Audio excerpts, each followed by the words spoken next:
Hi, this is Lorraine, and I'm doing another video. If you'll give me a second to clear center and balance my energy, we'll get started.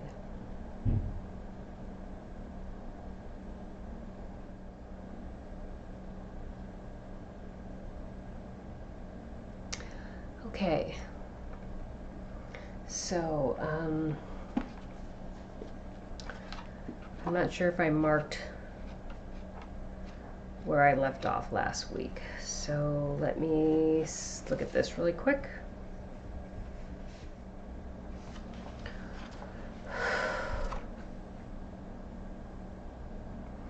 So I'll just start by saying that there's clearly a lot of weight in the energy field of the earth, and there is a huge transition coming up, and when I was clearing my energy, I had a lot of inner earth energies coming in, beings, and Gladiolus and her people were very anxious. Not anxious, but kind of immobilizing, I feel is the best word to describe it. Mobilizing, excuse me. And but with the raptor energy, it was very heavy and solemn, because I feel in many ways they're very empathetic, compassionate to what we're about ready to go through. I think they have a clearer idea of what we're going to get ready to, what we're about to go through than maybe anybody else, because all the other energies that were coming through were more like mobilizing, like I need to do this, and they had this whole list of things that they were doing to prepare, and the raptors were more solemn. That's the best word I can use to describe them, the energy of the collective. I'm just going to start reading in my journal. I didn't feel like I wrote a lot down, but I don't know, because this week again I just wrote it and put my journal aside, and then wrote more and put my journal aside. I'm not really sure. I can't remember how many days I was called to do a lot of writing in my journal. I do know the night before last or last night, I can't remember, I woke up in the middle of the night and I ended up writing for like 2 hours, and then I went back to bed. I just literally can't even remember what I wrote. But I'm going to start here, the 26th of December. The idea or construct of separation deludes us to the reality of our existence. We create our reality within the parameters established by the Creator of all things. So the Creator, divinity, the source of all creation, determines the parameters with which we exist. The laws, let's say the universal laws, okay?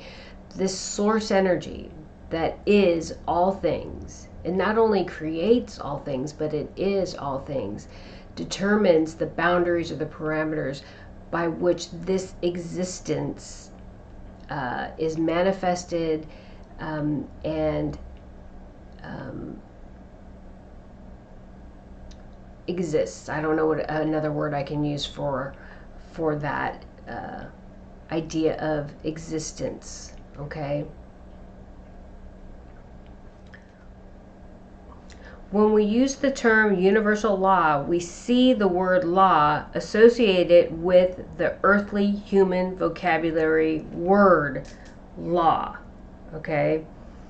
I need to work on my punctuation. And so I went to dictionary.com and I wanted a definition, a clear definition of law, not just what we associate with the word law when we hear it, but what it's defined as. So law, the definition of law, the principles and regulations established in a community by some authority and applicable to its people, whether in the form of legislation or of custom and policies recognized and enforced by judicial decision. The term law should not be used to describe the concept of universal law.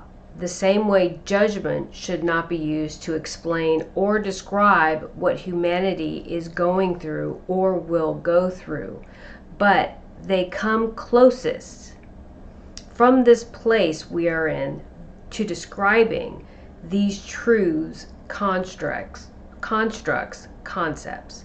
So even though the word law and the term judgment don't clearly describe what is meant when we say universal law and what is meant when the Bible talks about judgment during Revelation, it's the closest that our language can come to describing these terms or events, right? What it means, what is universal law? What are the parameters set forth by this source energy, by the creator of all things, for the existence of this reality? We would, because we think about science and we think about the laws of science and the laws of physics and all these things that create and set the boundaries for our understanding of this reality. We call them laws, right? Newton's laws, right? There's so many different laws of science, right? Even laws as far as criminal, like judicial laws, right? We think of those as the boundaries of society. We think of those as the boundaries of science. So we use the term universal law to try to describe the laws of this existence as we know it, right? But to use the term law really is not appropriate or necessarily even accurate. It's just the closest that we can come from this 3D perspective to understand that we have boundaries that we live within this reality. Okay? Same thing with judgment. God, divinity, the source, doesn't judge. He doesn't damn us to hell, right? That is, or she, that's not how this works. It's not judgment. It is karmic. It was part of the rules, regulations, the boundaries of this existence. What we put out karmically is what we get in kind. Okay? We put out good, the good is returned to us, and we call that abundance, and that comes back to us through the law of flow, because the law of flow, or this understanding of the flow of energy, is how energy moves. This is how this karma, this karmic energy, is returned to us, is through flow. Okay? And so again, we use the term law in spiritual laws, but what they are is just understandings. This is the source's way of explaining to us, or the way that we've come to label and understand these concepts of karma, of universal law, of judgment. Okay, these are the labels that we've placed upon these terms or realities based on our 3D, our understanding of this reality from this place. But they are truly not accurate. Okay, and so as we transcend, these are things that are going to change our perception of the reality that we live in. And that's why I say, and I said it in the last video, everything that we know to be true is going to be released. It's going to change, because what we know to be true is from this level of consciousness that we are at. But we are raising our consciousness. We are raising our understanding of the universe that we live in of the reality that we live in, and therefore all things will change. because our awareness, our consciousness, our level of understanding is going to change. How we perceive the reality we live in is going to change. Okay? Science changes, it varies across the universe. Language is not uniform, it varies across this world and the universe. The only thing constant in the universe is change. Awareness of existence just is. The divine, the source of creation, is. Okay? There are no laws, language. These are constructs. Your beliefs, existence, are constructs that benefit the whole. Unity. Nothing divides, separates unity. This or these are ideas, constructs that do not truly exist. They reside within the idea of duality and nowhere else. As pure existence, we are nowhere, nothing. We are also everywhere and everything, but we are never separate. So I think that kind of speaks for itself, but what that says is there is no separation. We are unified. We are always unified. We are part of unity consciousness. We are part of this. We are the source of all creation. It is a whole consciousness. It is not separate. It is this awareness that created the reality that we live in. It is whole. It is unified. And it separated itself and created duality. Okay, it didn't truly separate itself. It created the concept of duality, the construct of duality. And from that construct came ideas, okay, thoughts, and reality, which created this universe. But all those ideas, thoughts, and realities are created from the source, which is whole and unified. It is not separate. Separation is merely a construct. It's an idea, it's a concept of this reality, just like light and dark, positive and negative. The sun and the moon are all constructs of this reality. Water, air, earth, fire are all constructs of this reality. There is no separation. There is no fire, air, water, earth until we manifest it from our consciousness and our reality. But it is a construct. It's not awareness of existence. It's not the consciousness that created it. It is a construct. It is a manifestation from that construct. It is a manifestation. It is a construct from that consciousness, okay, that awareness of existence that creates the reality, the constructs, the paradigms, okay?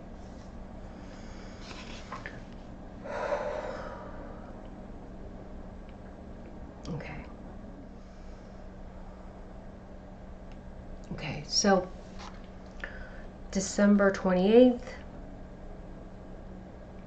I was laying in bed, and it was the middle of the night, and I woke up, and I could see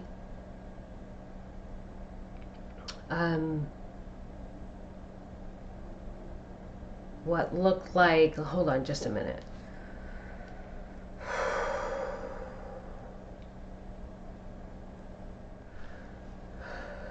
So I woke up in the middle of the night, and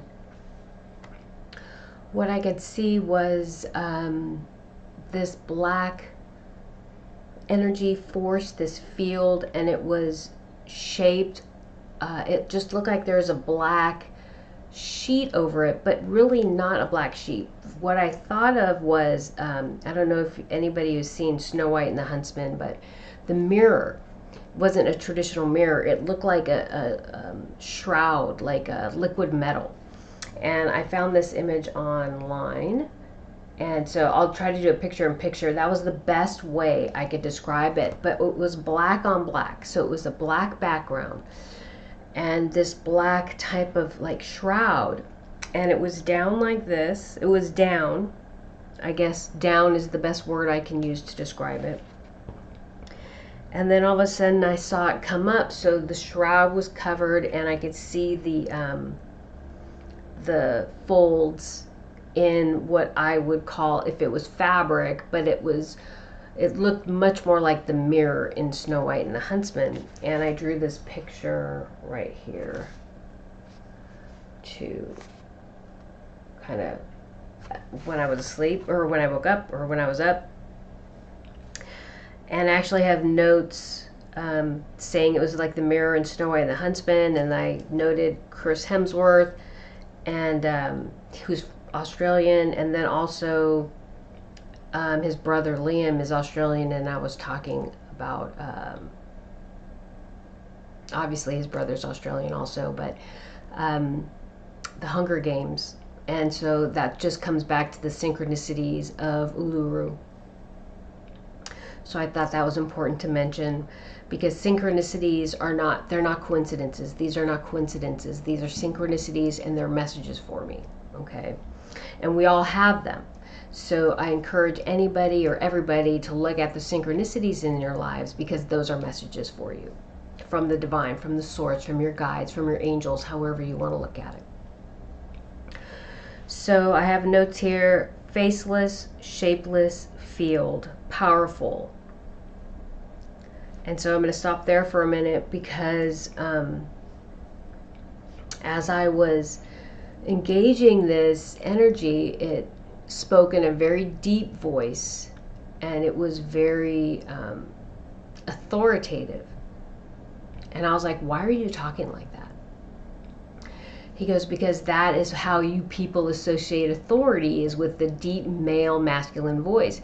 And he said, would you rather I spoke like this? And he's changed his voice to a much more soft, feminine type voice, but still a masculine.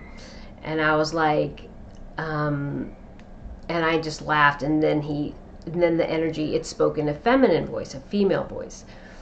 And I'm like, and I responded to it. I'm like, I don't really think it matters. But I just was curious, because it was so masculine and so deep. I was like, what is the message? And so the message was basically about paradigms, perception, reality. So we expect people of authority to speak in a certain way. And we feel, and we expect, or we believe that if someone doesn't speak with that type of deep, powerful, controlling type voice, that they don't have control, or they're not powerful, or they're not confident.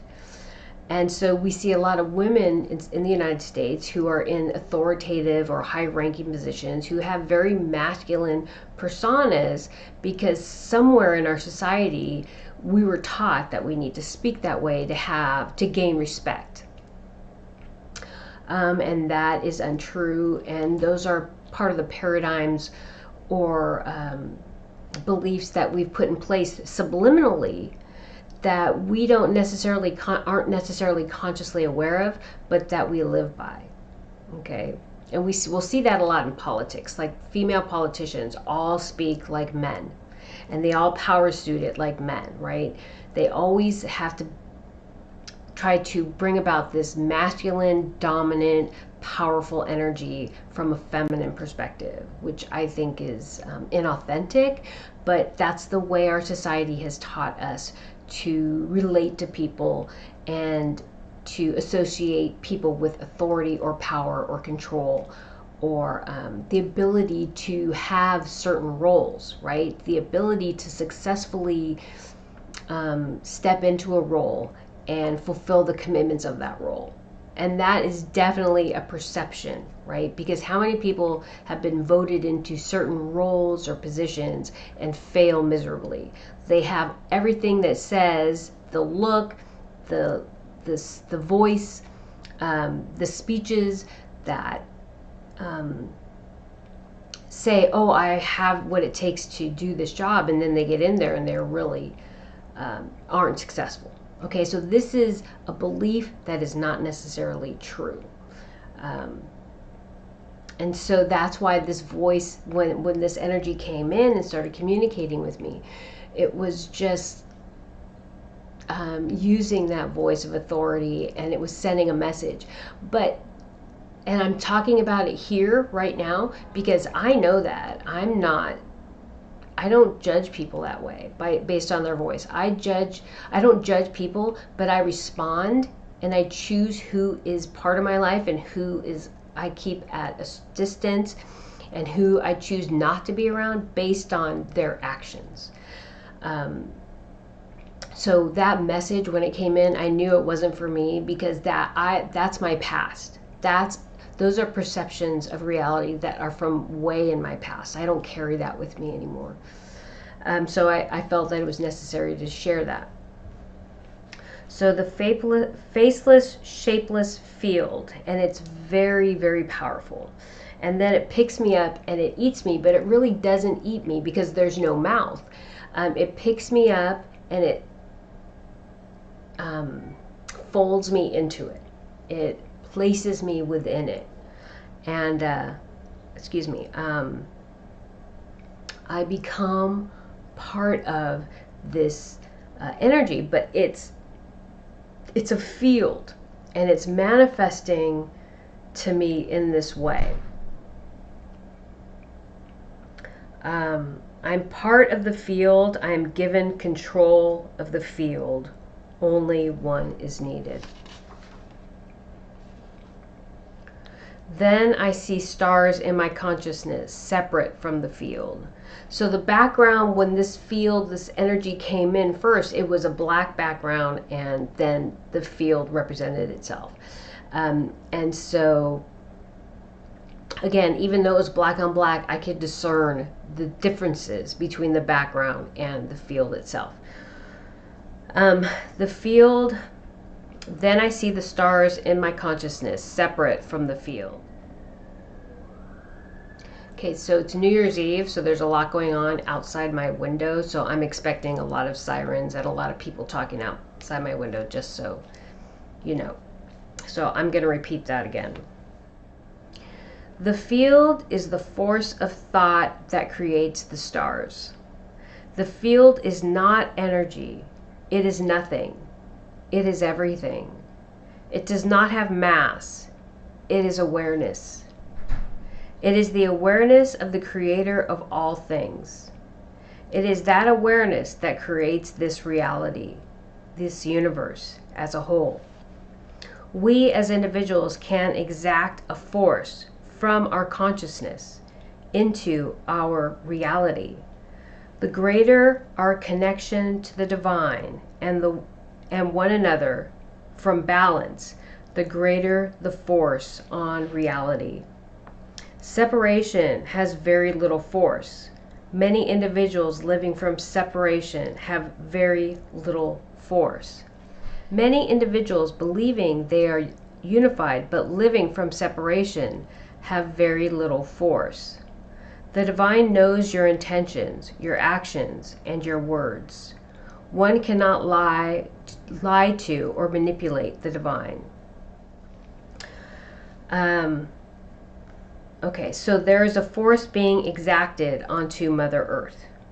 This is a divine energy. It is not from the collective consciousness, but the collective consciousness resides within this field. It does not drive it. This force sends a message to the universe as a whole. This is a message to all. It will signify an ending and a beginning. So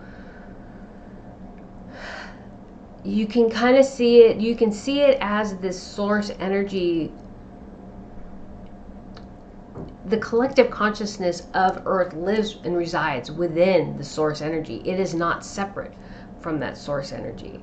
And it is at this time that this source energy has already determined that Mother Earth will, and Mother Earth have determined that it will move into balance. Mother Earth will move into balance, Mother Earth will transcend. So this source energy is intervening in whatever way that is, it has determined to make sure that Mother Earth moves into balance. And so I don't believe it's not this simple as what I'm saying to you. It's not this simple. But I'm saying this because this negative energy is trying so hard still at this time to maintain control of this planet. It's not going to happen because there is a force greater than this idea of separation and ego that is aiding Mother Earth and the collective to shift Mother Earth into balance and to raise Mother Earth's vibration and to assure that Mother Earth transcends. So it will signify an ending and a beginning. And so the vision I have next is my grandmother comes in and holds me as a small child, cradles me in her arms. And so I see my grandmother holding me. And even though I drew a picture and it looks like she's holding an infant, I look like I'm about 5 years old. And she's just holding me and cradling me. And there was a space reflecting darkness and light behind her. So from behind her, I could see a light reflecting forward. And then I guess from behind her, that light starts to fade and I see darkness over here, over her shoulder. So I drew another picture here. So I see her holding me here, and then there's radiant light behind her on this side, and then it fades across into darkness over here. And so I guess the best way to describe it is kind of we're in space, we're sitting in darkness. She's holding me, cradling me, and there's a light source behind me, and then that light source fades into darkness over here. There are no planets, no stars, nothing. So I guess we're sitting in the void together.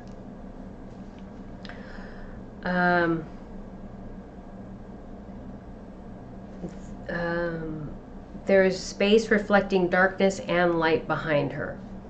There is no fear. There is safety here in this place. So I was thinking about that, and I was like, what is this? What is happening? What is this vision? What is it telling me? And what it's telling me is whatever's coming, whatever's happening, I am protected and safe. And so my grandmother and my father, growing up, the two places I felt most safe was when I was with my grandmother and when I was with my father. So when I see her cradling me like that, it's just telling me I'm safe, I'm protected, and I have nothing to fear. And again, those are the two places with my grandmother and with my mother. My grandmother, my paternal grandmother, and my father were the two places I always felt safe. And I never worried. I never had any concerns. I was never afraid. So on 12/29, I woke up in the middle of the night. How could I see that black orb in the night? How could I see the black shroud against the black in my mind's eye? So I guess, yeah, shroud. Did I say shroud? Because I think shroud's a better way to put it. That energy that I saw in the darkness, in the black, it was like a shroud. How could I see the black shroud against the black in my mind's eye? Why am I different? How am I different? The orb. So when I talk about the orb, I was talking about when I had my massive spiritual awakening in 2016. There's an experience I had where I was laying on my bed in the middle of the night, and this black orb showed up. And it was black against black, and all I could think of was, why can't I see this black orb against this black background? Because my bedroom was very dark.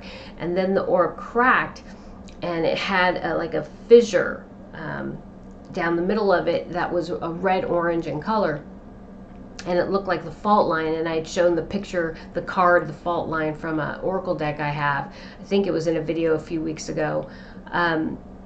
And so I had talked about this in that video. And so this came up again when I saw the shroud. I'm like, I saw the shroud against the black background, which I'm like, how can I see that? And then it made me think about that orb again. The orb wasn't black against black. Neither was the shroud or figure. That's just how I perceived these things, these energies. These things, these energies, constructs, perceptions do not exist as we have been led to believe they do. I do not perceive these things, items, energies, constructs, paradigms. I am aware. Through my awareness, I carry a knowing. The knowing reveals truth. All the work I've done, I do, I will do, my existence, my commitment, my discipline, my disciplines, my faith and trust across time, across space, has given me the tools to unlock what we might call the keys and codes that have been put in place to protect the greater good, balance, divine source energy. Slowly, I am awakened to my true state of awareness, of knowing I exist and I am pure consciousness. There is no orb, no shroud to see. I merely carry the knowing of existence through awareness. It is not even really about vibration or frequency, because there is no vibration or frequency in the void, just awareness that I exist.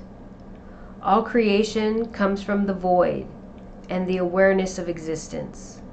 All creation becomes, transmutes, reveals as awareness awakens, changes, and resolves. Creation is a thought. It's neither good or bad. It merely is. It is no different than the thoughts running through your head right now. Why are my thoughts different than yours? They're not. Why do my thoughts carry greater force than your thoughts? I'm not sure if that's a valid question. What I know, there is one or more things that I am here to do, and as long as I remain committed to my path and purpose, I will fulfill my commitments. I am heavily fortified and protected, as are my loved ones, my children. I will not be stopped. I don't see with my eyes. I am aware. Awareness is unconditional love. The awakened state is one consciousness whose awareness can only be defined as unconditional love from this 3D level of consciousness. I feel this explanation is completely inaccessible to most. Mother Earth chose this existence, unconditional love, at the beginning. Only that which is in alignment with Mother Earth will exist on Mother Earth. Nothing else can remain. And so I really don't feel like I can talk about that and explain it any better than that. It's at some point we all have to reconcile and come to the understanding of what constitutes existence and how this existence comes to be. And I can explain it and I can talk about it in these videos, but we have to reconcile that truth within ourselves. And we have to reconcile it in a way that makes sense to each of us. And that comes from perception of the reality around us, and that is individual. That is, each individual has a different perception of the reality that they live in. So the best way to do that is to find your center. And to find your center, you have to maintain clear, centered, and balanced energy. And you have to figure out a way to protect your energy field so you can maintain that clear, centered, and balanced energy. And I talk about that a lot.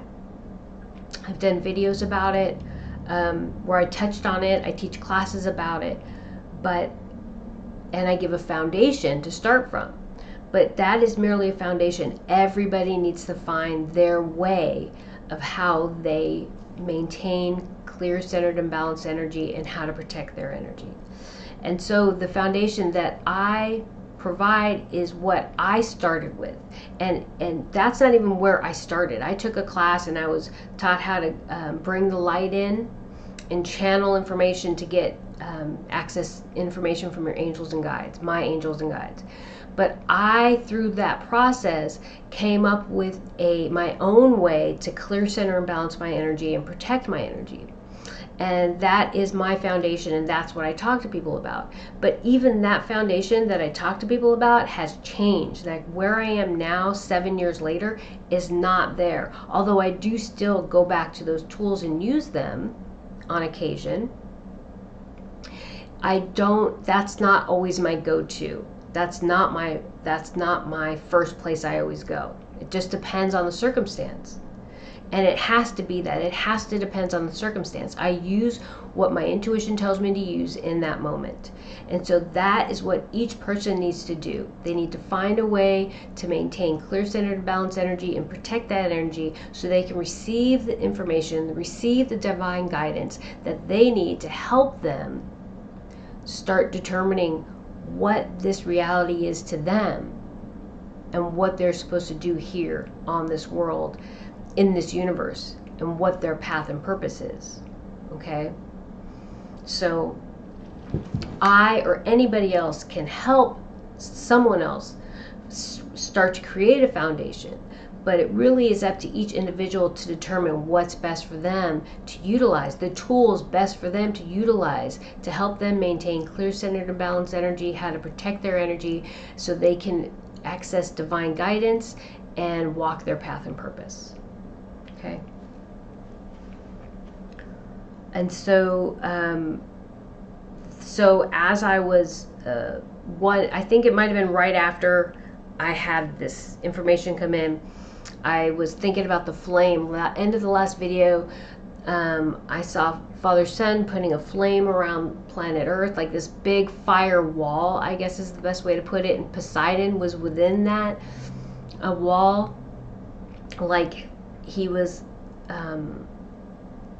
I don't want to say he was in the wall. I don't even want to say he was a driving force behind the creation of that wall, but his image was shown to me as Father Sun started creating this wall of fire around Earth, and it, I believe, was indicating a source, divine source energies involvement, as well as indicating Gladiolus and her people, their role in our transition and the importance of their role, and saying that they would be a much stronger, more important player in this whole circumstance that's happening. Because up to this point, the Raptors have really taken the lead. They have very much been point in everything I've done since 2020 as far as channeling. They're always the first ones in, and Gladiolus and her people have always been like backup. They've always been there, but always a little bit in the background.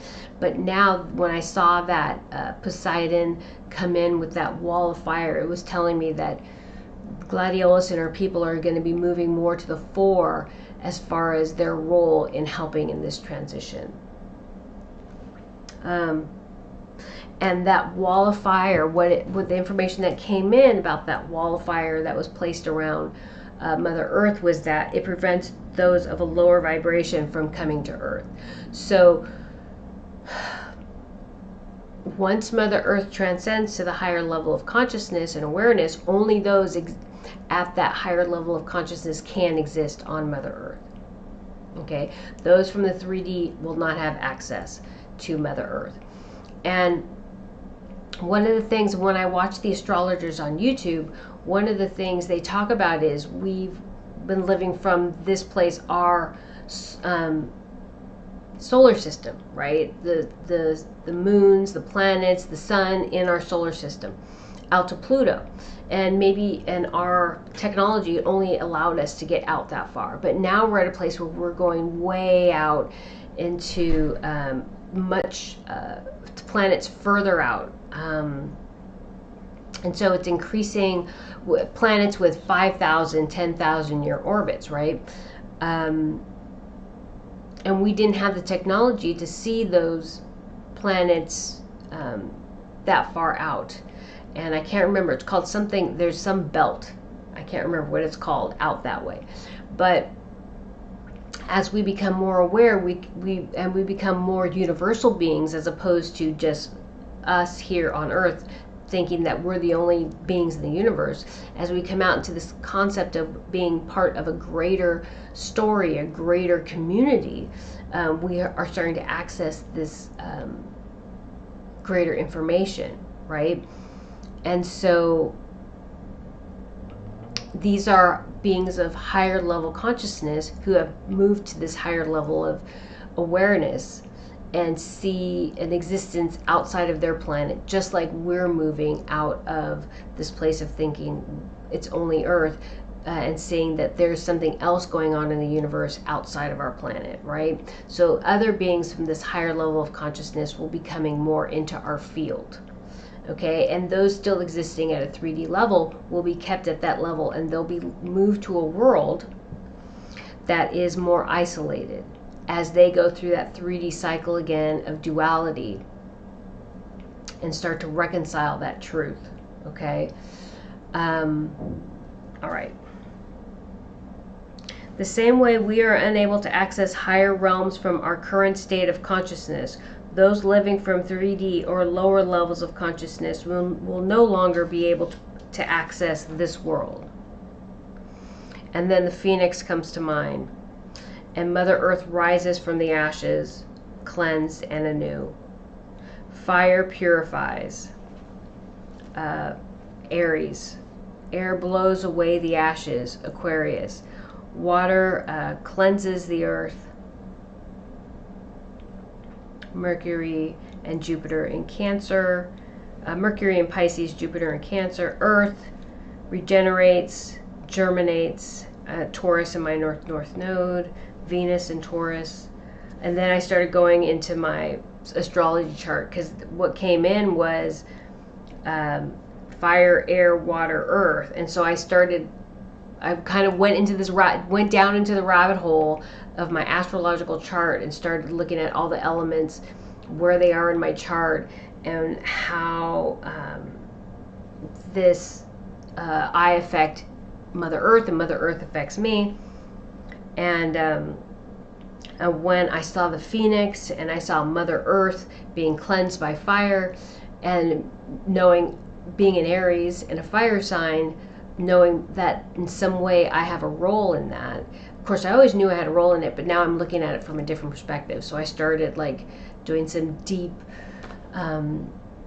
research into my own chart, which I'm very rudimentary. I have a very rudimentary understanding of astrology, so I felt like I was flying blind. But you got to start somewhere, right?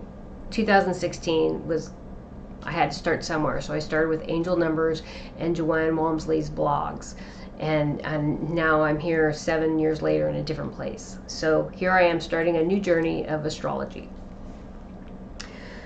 So I had a bunch of other information come in, but I didn't write it down because I felt like the shroud, that vision was so powerful and intense that I was like, I can't talk more about.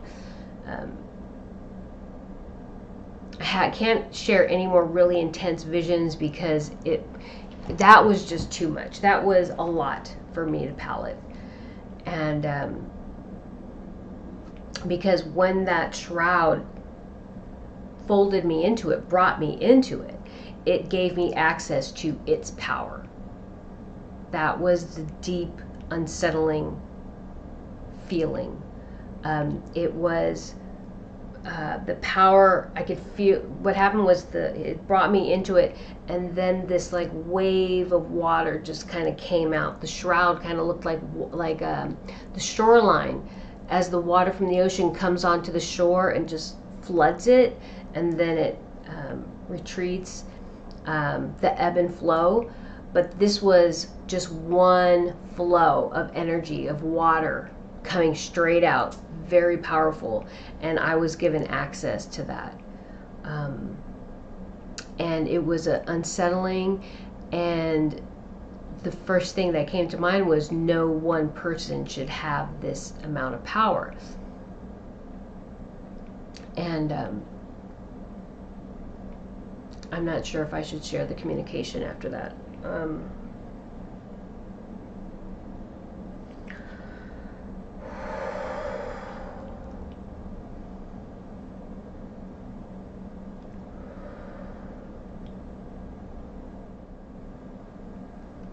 And so I'm just asking what I should share, and it says the information that comes in is we all have a role to play. We all have path and purpose. We all have commitments that we all have obligations that we committed to. And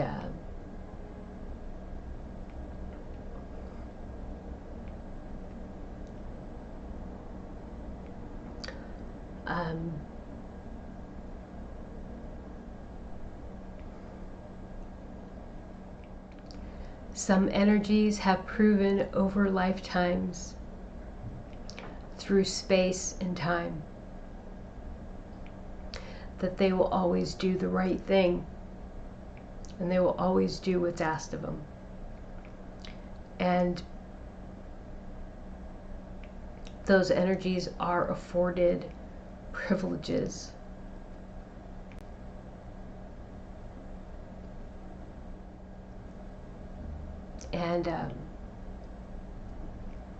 And then vision shows me a friend of mine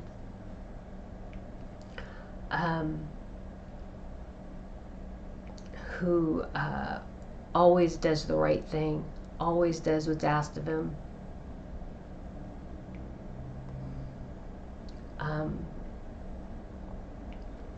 Has been in places where he didn't want to do what was being asked of him, but he had a commitment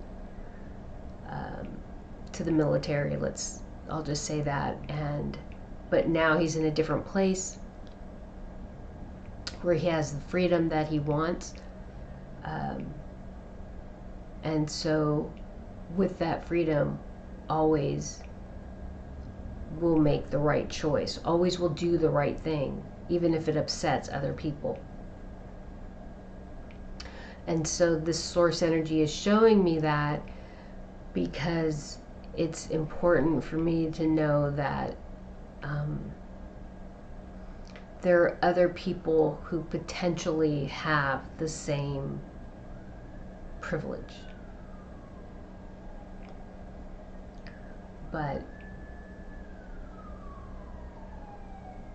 And then it says, yes, but they are few and far between at this level of consciousness.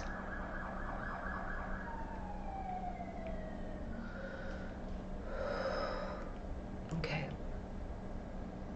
I'm going to take a minute and just see if anything else comes, because the weight right now is very heavy, and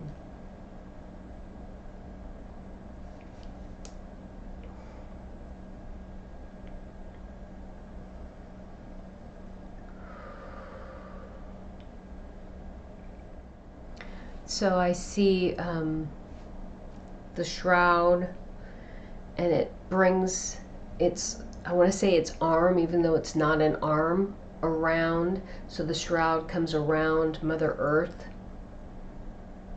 and engulfs it. So it puts there's a field around Mother Earth of protection.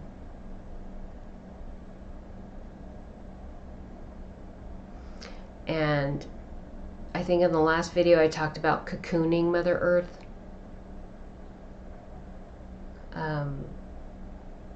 And so this feels like another layer of protection,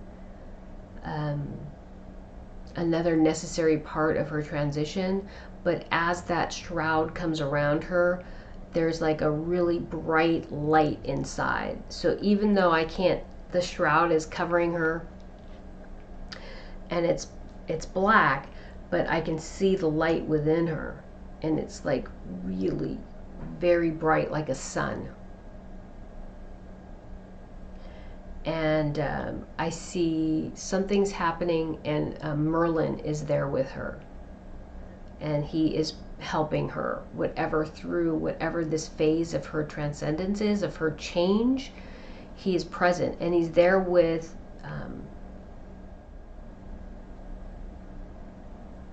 I want to say he's there with that thing that surface humans were trying to take, but they're like saying no. Whatever they were trying to take, it wasn't something that was physical.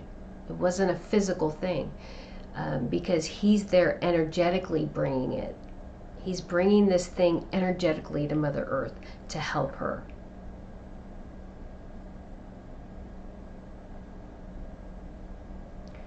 And so, just like I was part of unlocking the keys and codes at Uluru, and then around Mother Earth with the four beings, water, air, earth, fire, and I represent ether, just like I was a part of that, unlocking and releasing the bonds of Mother Earth, the binding that's been placed on her. Merlin came in to do something similar, to help release Mother Earth, or is doing that. And then now I see Gladiolus coming in, doing something from Antarctica, from the bottom of the earth.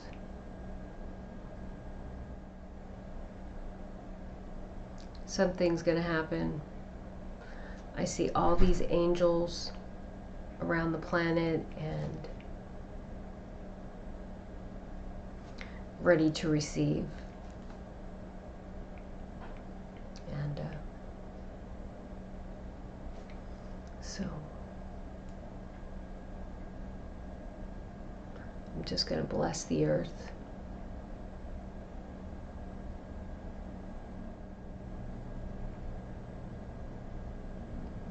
And I'll just say, I accept my role and all parts and all events associated with it, whatever comes to pass. I'm just here to fulfill my obligation to the divine, to Mother Earth, to this world. And I do it gladly, without fear.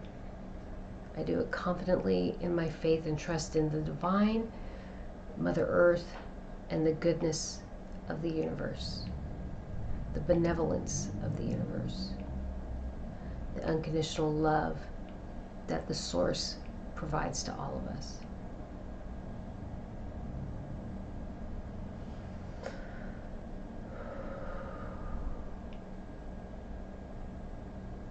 Okay, that's it. Thank you.